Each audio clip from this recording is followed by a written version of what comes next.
New Thought Media Network is proud to present New Thought's Roots and Branches with Reverend Dr. Ruth Miller. Join us every Tuesday at 4 p.m. Mountain Time. Tune in live or watch anytime on our YouTube channel. Discover the rich history of New Thought and its impact on modern spirituality. Join Reverend Dr. Ruth Miller as she shares insights, stories, and teachings that inspire and uplift.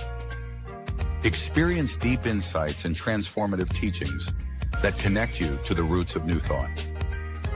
Visit our YouTube channel to catch up on past episodes and join us live every Tuesday at 4 p.m. Connect with us and be part of the journey.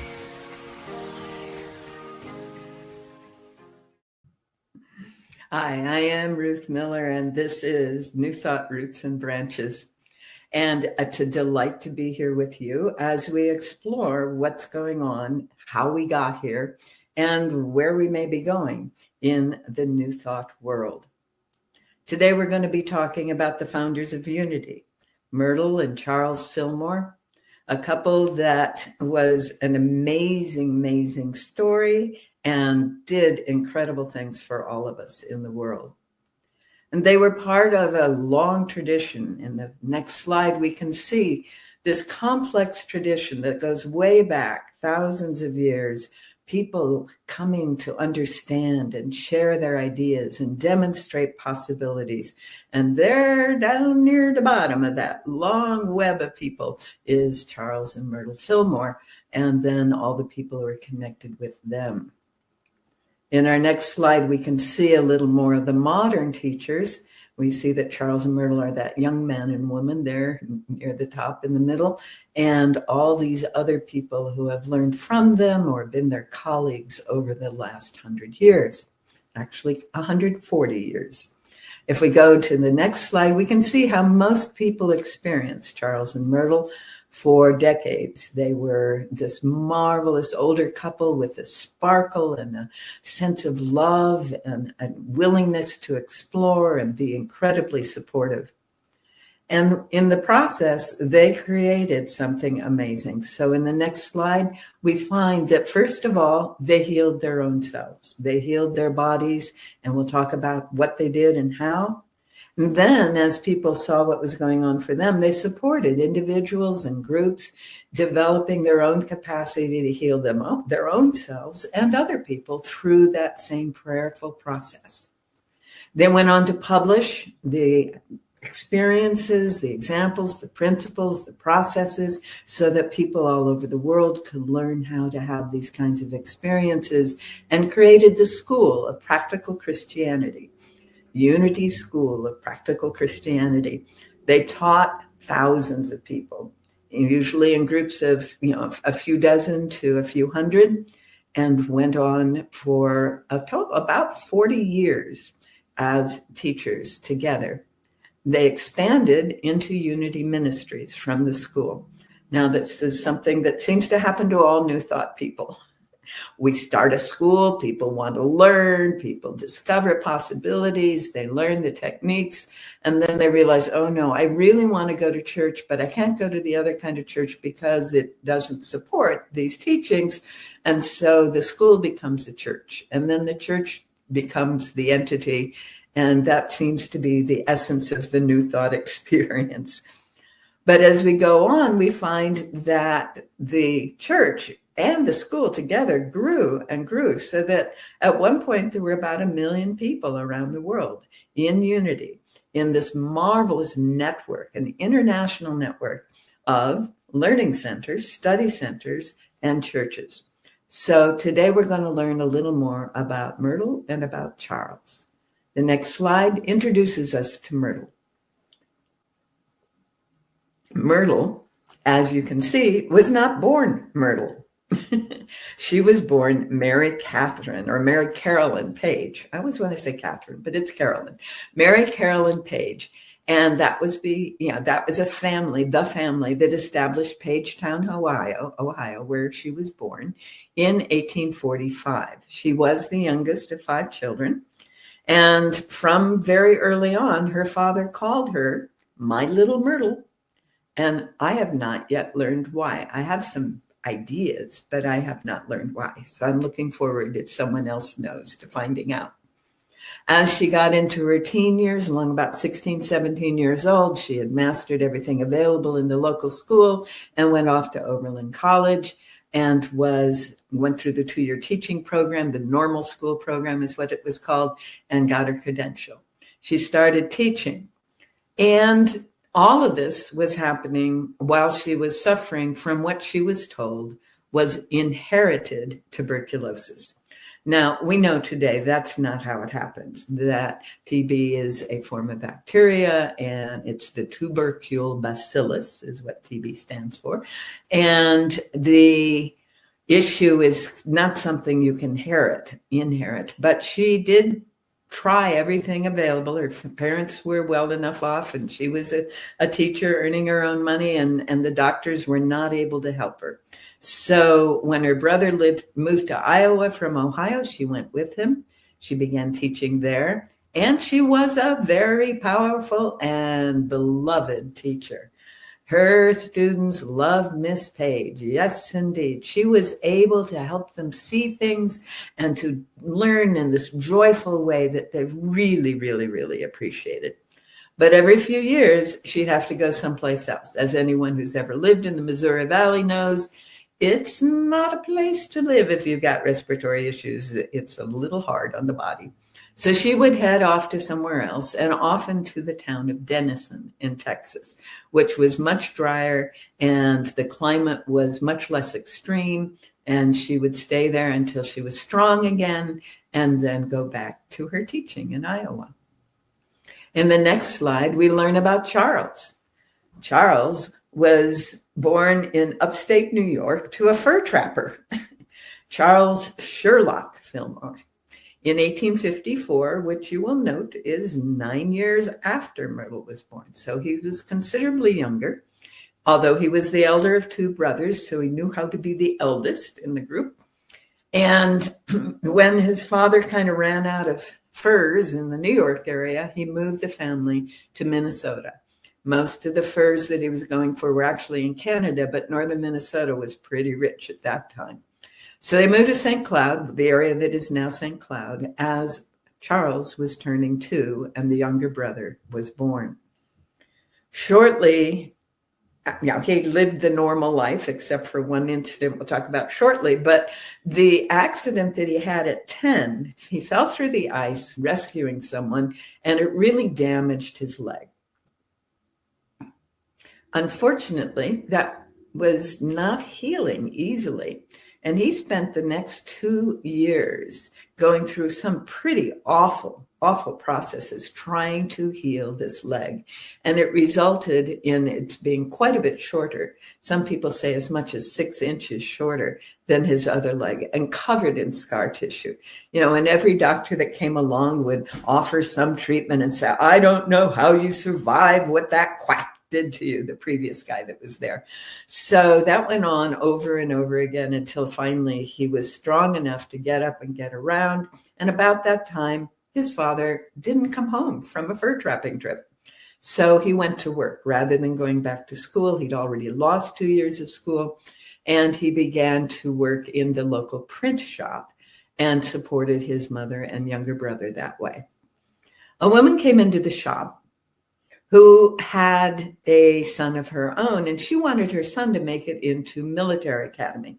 So she invited Charles, who was clearly a bright young man, to come sit with her son and provide a little bit of competition, maybe, and a little bit of partnership in learning. Well, it turns out she was a graduate of Oberlin College. Now, Oberlin was unique at that time. Well, it still is quite unique. It's a marvelous school. But at that time, it was almost completely focused on the teachings of the Transcendentalists. And if you listen to me talking about Ralph Waldo Emerson, you know some of those teachings. But that also included Alcott, Louisa May's father, Bronson Alcott. It included Walt Whitman, Henry David Thoreau, and dozens of other folks that somehow brought that transcendental idea into Ohio and Oberlin. Well, Charles put in his apprenticeship in the print shop. When his younger brother was old enough to leave home, he could leave his mom, and he went and got on a railroad train and started working for the railway, ended up as a clerk, and then as the manager at the station in Denison, Texas. So let's look at the next slide. It's going to be about Charles first, and then into meeting Myrtle in Denison. When they first got to St. Cloud, a very strange thing happened. And that is, the mother looked up one day, his mom looked up one day, and there were a group of Native Americans on horseback in full regalia, all men, lots of feathers, lots of beads.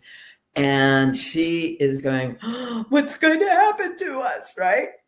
Well, one of them spoke enough English that she was able to understand that their elders had realized that a great spiritual leader was at this location. Literally, he pinpointed the location in the area where this great spiritual leader was. There was only Charles at 2. And with great trepidation, his mom let him go with this group of Indians, Native Americans, she called them Indians, and spend 24 hours with them as their guest, their honored guest. And over the years that Charles was living in that area, until he was almost 20, he would periodically go back to the Ojibwe village, and he spoke with them and learned from them, and then forgot all about it as he went about his life. In later years, once Unity Village was built, a group of Ojibwe grandchildren of those who first came to see him came to visit because they saw the fulfillment of what those grandparents had experienced and expected. All right, so back to Charles at 20. It's 1874. He's in Denison, Texas. Next slide. We get to see this young man and this beautiful young woman. And he's in Denison. And, you know, when you don't have TV or radio, and there aren't a whole lot of people invent what they're going to entertain themselves with. And one of the things that happened in Denison was regular readings of poetry. And he walked into a room one evening, and there was this, she was a redhead, wonderful, beautiful woman. And the voice in his head said, Charles, there's your wife. Well, she wasn't quite sure what to make of this young man with this serious limp and lift in his leg, but he admired her poetry, and he started quoting Ralph Waldo Emerson. They were both effectively Oberlin grads, very interested in transcendentalism, and that began a long series of conversations, long walks, her with her lungs and him with his foot, so I have no idea how those walks worked, and letters after she went back to Iowa. And he realized, okay, I'm going to marry this woman. There is no way I can do that as a clerk or even as a station manager in Denison, Texas. So he took off for Gunnison, Colorado, and became first a mule team driver. Now, one of the stories of him as a mule team driver is, if any of you have ever been on the $1 Million Highway in Colorado, you know what that road is like, the switchbacks and the steep angles. Well, he was riding that on a mule cart, loaded with either supplies going one direction or silver coming the other direction. Well, it happened one time coming downhill, the mules weren't able to make a turn, and that cart full of everything went over the side, and Charles was able to extricate himself and get back on the path, and he limped back into town and said, I think I'm done doing this job. So because he had the capacity to read and write and do figures, he went into the assayer's office and very quickly became a partner, very quickly earned enough to be able to build a home. And at that point, he wrote a letter to Iowa and said, Miss Myrtle, would you please marry me? And she wrote back, yes.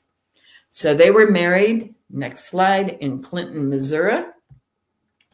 And they were, you can see it was a long courtship, 1881. And they planned to live in Gunnison. They took they got on the train in Missouri, and they went all the way across to where they had to get on a coach. They went on the coach for as far as they could. Then they got on the buckboard and went all the way into town. Whoops, the town was bust. So then they ended up going back to the nearest city, which was Pueblo, Colorado. And Charles, there's marvelous stories there. I won't go into them, but basically he was able to manifest enough money to support them in a rooming house and pay for an office and start a real estate business with virtually nothing to begin with. So they did, and they lived there for several years. They had 2 sons, Lowell, who later took over the Unity movement. We'll talk about that. And Waldo Rickett, who is the builder of the Unity Village. And Charles' mother moved in to help take care of the family. And basically, Charles' mother was the homemaker for them the rest of their lives, the rest of her lives. After a few years in Pueblo, it went bust.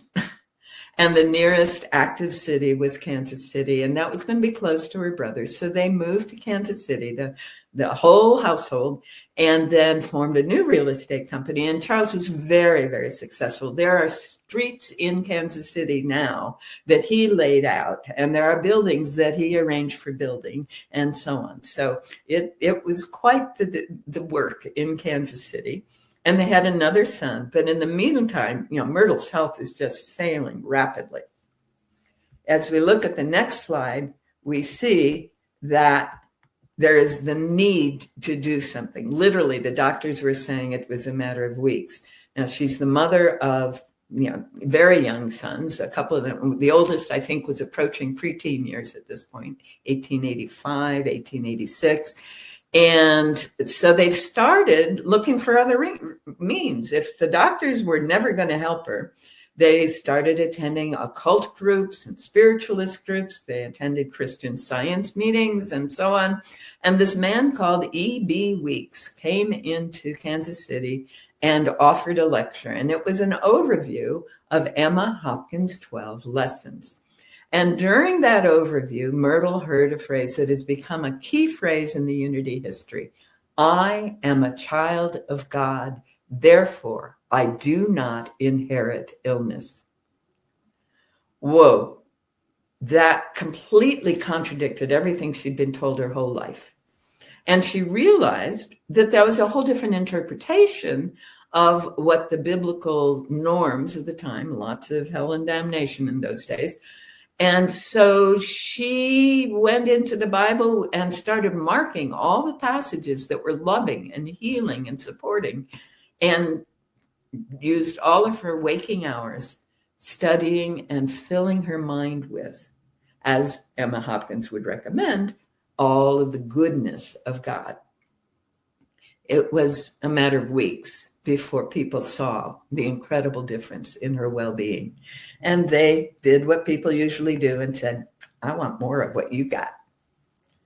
And the next slide, we see that Charles is watching all of this, and he's trying to understand what's going on. And so he sets aside a year, and every day for a year, he spends at least half an hour to an hour reading spiritual material, trying to understand what was going on. And at the end of the year, he said it was a mess of contradictions. So he was going to go to headquarters. So he would sit every day for 30 minutes listening. He would sit there expecting the next words, just as you were just then. And he heard absolutely nothing at the end of the year, nothing. However, his leg was less scarred than it had been before. His business was doing better than it was before. The tensions and unhappiness at home were almost completely gone. And in his dreams, he was getting guidance for what to do next in life. Oh my goodness, there was something working here. So in the next slide, we see that he decided to join Myrtle and help folks begin to understand and read and pray together. So Myrtle, being a teacher, of course, was happy to do this for anyone who wanted to come by. And I'm sure she was absolutely delighted when her husband finally became one of those folks, right? And they started getting letters from all kinds of people. She was getting them initially. And then when he was part of the group, other people started writing to him as well. Dozens of letters. So they ended up forming what they called the Society of Silent Help. And they met every evening and began to write answers to these letters. Well, you may recall that Charles had apprenticed to a printer. So in the next slide, we find that he got hold of a printing press and began to publish things. He printed a little newsletter in which those letters and people's responses and their experiences were published, and people would, buy it. They didn't buy it, but sometimes they'd give them a donation. He would share this however he could with anyone. And then the next year, they turned that little newsletter into a magazine. He had increased the kind of equipment that he had and was able to actually publish something and bind it together. And the next year, well, there was this woman in New York, and Myrtle got a hold of one of her brochures, her little pamphlets, and Myrtle handed it to Charles and said, I think you need to let this woman write some articles. And so he asked this woman, who was Emily Cady, and we'll talk more about her next time. That's our next session. It was her lessons. She wrote 12 lessons, one in each edition of the magazine. And what was really interesting is that people kept requesting more copies of that edition. So lesson 1, they'd suddenly have to reprint the magazine over and over again, 2, 3. And after this went on for a few months, Charles got a bright idea, and he published a little booklet that was the 3 lessons. So he didn't have to republish the whole magazine. And so the booklets began to be how he let people experience what it was that Emily Cady was saying in the magazine and then in these pamphlets. And we'll talk about what she said next time. Then, a year or two later, we've gone through the 12 lessons. Now we have a bunch of material, and we have all the answers and all the letters that people have written. And so they started putting together the Daily Word in 1893. And it just had anniversary year in 2023. And this includes 1 or 2 articles, but the most important thing is day by day, Sunday, April 20th, Monday, April 21, there would be a word, a keyword, a statement supporting that keyword, a little bit of text, 2 or 3 paragraphs of how one could relate to the statement, and then a quote from the Bible.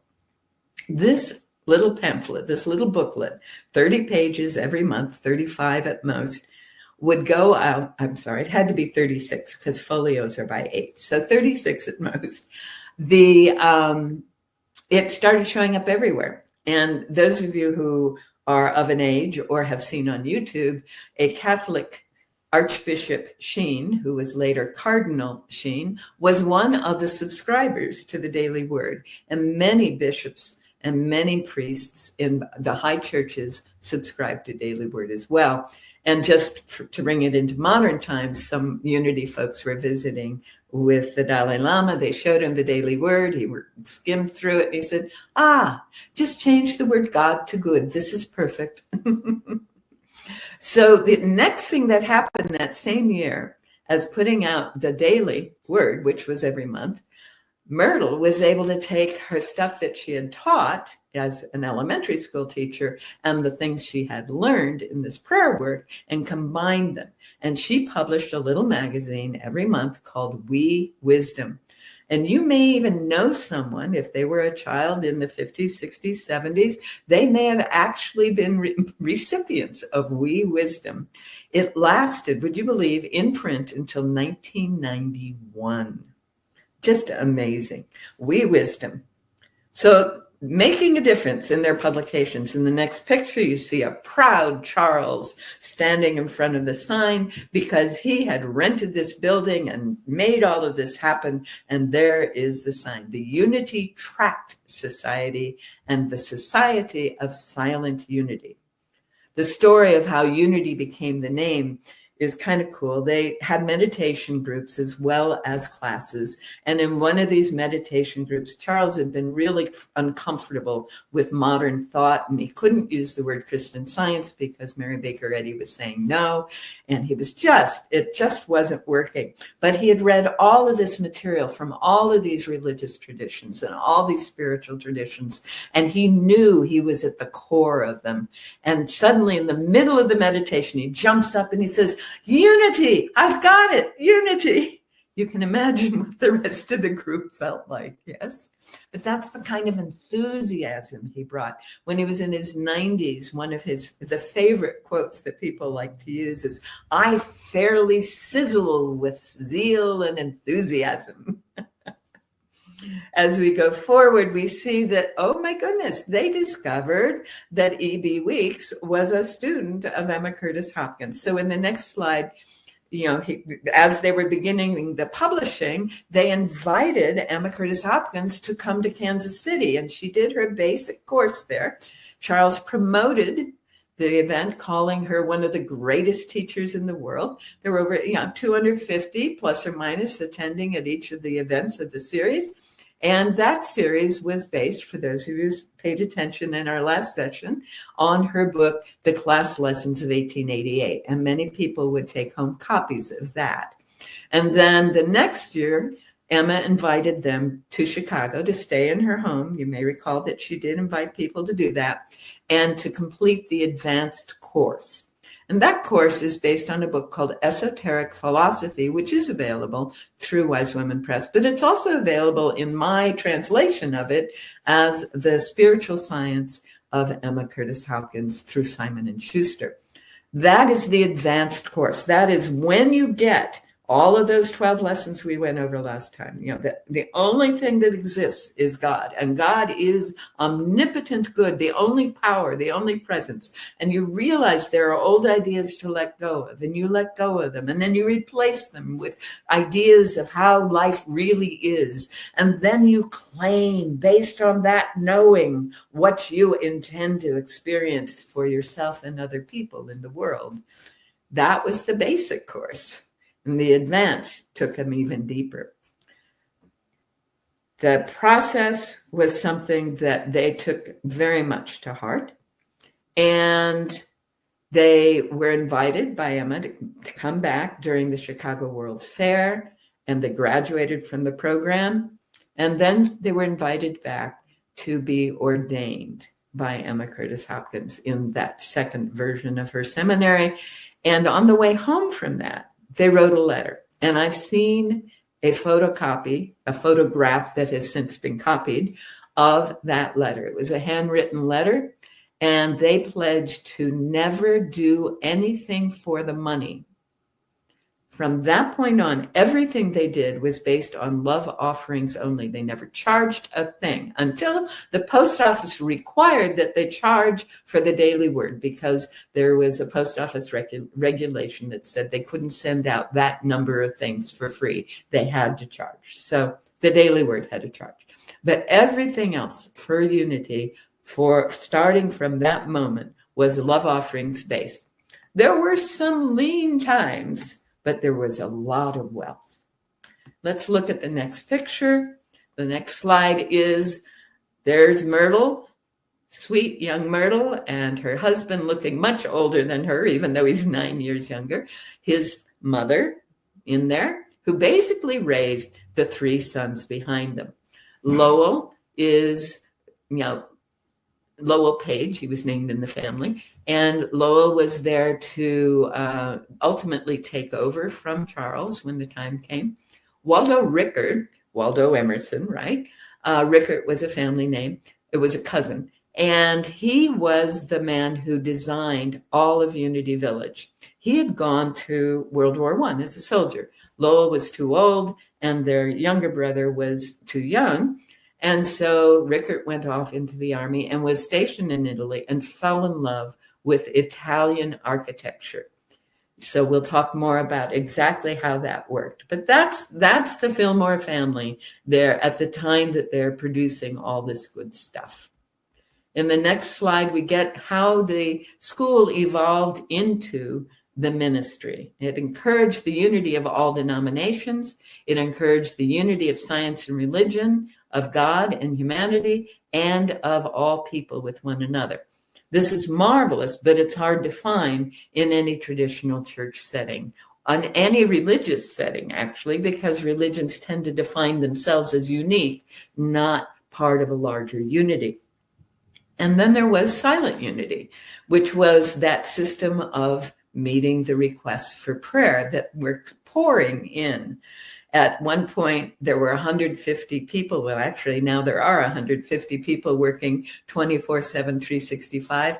And at that, spreading it out. Okay, not everybody all the time, but spreading it out among the shifts. And that was huge, that silent unity. And people would often send love offerings with their testimonials of how things had worked. And they typed letters.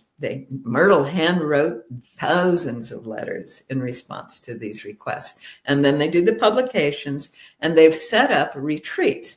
One of the things that they love to do is to go back to Colorado and spend 3 weeks on a mountainside. And they would take however many of their students wished to join them. They had ongoing classes, constantly offering classes, and then they began to do Sunday services. Our next slide shows Myrtle at her desk as she is writing letters. I've actually had the opportunity to sit in that room at that desk, and I have to tell you, it just feels like love embodied. It is just such a marvelous place to be. Let's look at some of the things that she reflected on in the next slide. People were asking, how did you do all of this? And she says, well, we just received from the Father some ideas that proved wonderfully helpful in our own family. And then we shared them with others, and they too were helped. And since those of like faith and are drawn together, we soon found ourselves in a little society, the Society of Silent Prayer, right? Which was formed for the study of truth and the practice of its ideas, and we grew. After a time, it seemed that the other folks went their various ways, and only we were left to continue to do what we felt was important enough to develop and to devote ourselves to. And Unity School unfolded and continued to grow. And isn't that how it often happens? There's this initial budding, and it's wonderful, and everyone gets very excited about it, but then life takes them to other things. But the core of that bud, in this case, Charles and Myrtle, were willing to continue. And they did, and it grew. In our next slide, we can see in their later years in the classrooms. This is a classroom in Kansas City, and you can see the kind of a mixed age group of folks. That's a very small part of the class. And they're up there answering questions and encouraging study. The next slide talks a little bit about that room and where it was and what all they did. They built a headquarters in Kansas City. It was a 3-story building. It had the printing press in the basement with all the distribution stuff. It had a cafeteria in classrooms on the main floor, and a floor that was totally opened up to be a major meeting hall. At the time they were building this, they had 1,000 people subscribing to the magazine and the Daily Word, and they had 500 employees in the building. They also had a farm outside of town in the town called Lee Summit, which is where the village grew. At that time, they farmed and grew all of the food that was served in the cafeteria. It was all vegetarian, and they also grew and made available to local neighbors and anyone who was willing to go on out there all kinds of food, cider and milk, but also all kinds of vegetables and grains. And they kept on going through the Depression, providing this. I'm going to give you in the next slide some images of this remarkable building that they built. And there is evidence of that still in Kansas City. You can get a bigger sense of it in the next slide. In the next picture, we were just looking at the little bit in the corner in the back there in the left corner. And this is actually what the whole building ended up looking like. They had an apartment in the building, and that's where they lived and worked. You can see there's a chimney. They had an incinerator, and they were pretty much a closed system with the farm. So they were fully supplied with everything they needed to operate. And the other piece is the incinerator was a boiler system, so that was all heated with a boiler. So they had their heat, they had their food, and they had thousands of people in their home building every day. Next picture, we get to see the actual lunchroom and the facility, the part of the building the lunchroom was in. Initially, they offered their food for free. They'd done that at home whenever people were there working, and then people wouldn't eat. Someone told them they had to charge something for people to be willing to eat. So they charged 50 cents for a meal. The bars down the street charged $1 for lunch. So, hey, this was a good deal. And you got seconds, right? Vegetarian meals grown with love, served with love by people who are practicing what Charles and Myrtle called practical Christianity. The next slide shows the farm stand where things were made available for people year round. And that farm stand, I just found out a few months ago, has been reinstated and is now operating again. There's still some apples in the orchard, and they're still providing other goodies that are being grown on the land, although the bulk of the land is now a golf course. Oh, well. I'm going to give you in the next slide the process of building. Is that amazing? Those are students and volunteers building the buildings that are core to Unity Village. That tall thing in the background, well, that's their water tower, but it's going to look like an Italian clock tower because Rickard loved Italian architecture. And all those arches are very much present at Unity Village today. And Rickard involved a lot of interesting new techniques. He was one of the first people in the world to use prefab concrete for various parts of the building. And he involved recessed lighting, and there's a lot of mosaic in the buildings. There are beautiful, beautiful paintings on walls. It's just an amazing, amazing experience. If you can get to Unity Village, Lee Summit, outside of Kansas City, and they have a brand new airport at Kansas City because the Chiefs made it into the Super Bowl. It's just an amazing experience. All right. Next slide shows us Charles and Myrtle teaching on Sundays. They curtained off one of the areas at the back of one of the rooms in the new buildings, and they had their bishop's chairs. You can see Myrtle sitting in one and part of one behind Charles there. And he's up there speaking. And most of the books that are Charles's books are, in fact, his sermons that their secretary, Cora Dedrick, put together into books and then had published in the Unity presses. Next slide. The two of them leading a prayer service that wasn't all verbal, folks. They really got into the presence of the Holy Spirit.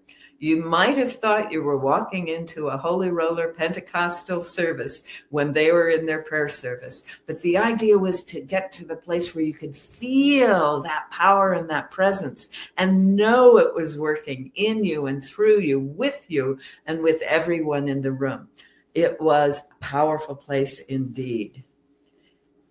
And they still found time to do some writing. And in the next slide, we get to see the compilation of some of the thousands of letters that Myrtle wrote in the book, Myrtle Fillmore's Healing Letters. And then, well, Charles found that if he looked at the Bible in a totally different way, it was much more meaningful. And he put together the Metaphysical Bible Dictionary. And if you've been in Unity, you're familiar with this. It's quite thick. You could put it next to your Bible and they would feel, and then a Strong's Concordance next to it, and the three of them would fit really well together. He took the Hebrew words in the Old and New Testament, gave the actual definition, and then explained what they meant metaphorically for our life's journey. He believed that we could read the Bible as a metaphor for our own life's journey, including the Gospels, that Jesus' journey was our journey, if we allowed it to be, that Noah's journey was our journey, Job's journey was our journey. And he would talk about how different names, that the direct literal translation, God with us, or in the name of actual Jesus' Hebrew name, which would have been Joshua. Joshua means salvation of God. Well, there were a lot of Joshuas in Hebrew history, right? Jehoshaphat is God's presence as a gift, and so on. So he would talk about that. But he'd also say things like, when it says that they went to a higher ground or they went to the mountains, they're saying they're going up into a higher level of consciousness. So using the Metaphysical Bible Dictionary alongside a Bible reading can be very powerful indeed. The other books there were actually put together by Cora. And Cora was, as I say, their secretary for years. Next image is Charles at the radio station. Charles first started doing programs and then bought through Unity. These are guys who never do anything for the money, but they bought the local radio station. And whenever he couldn't sleep, he'd just be up there broadcasting. So he spent hours on the microphone and invited other people, many of their students, sometimes his sons, many other people in the Unity movement would be on the air at this radio station. But there he is getting ready for the next show. So what are the essentials? The essentials were put together in the next slide by one of their granddaughters in response to a request when she was being invited to be a keynote speaker. And this is her summary of her grandparents' tradition as they were presenting it. And the fundamental is God is everywhere. It's the source of all. And there's a lot more you can play with that. God's nurturing presence is everywhere. God's power is everywhere. Omnipresent, omniscient, omnipotent. But then the second principle was almost heretical because it was saying God is in all of us, therefore we're all inherently good. The third principle was also heretical, but it was following what Jesus taught. Our thoughts and feelings, our beliefs as we experience them, create our larger experience. And actually, what we believe deep down inside and may not even know we believe is likely to be creating our experience more than what we think we believe. And a large part of our work in New Thought is to replace that extra old belief and with a new one. This is what lesson 2 in Emma is about.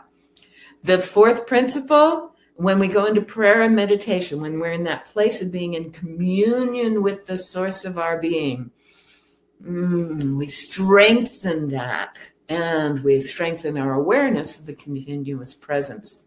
And finally, we have to live this. We can't just talk about it or study it. The next slide shows Charles and Myrtle in their last few months on the planet.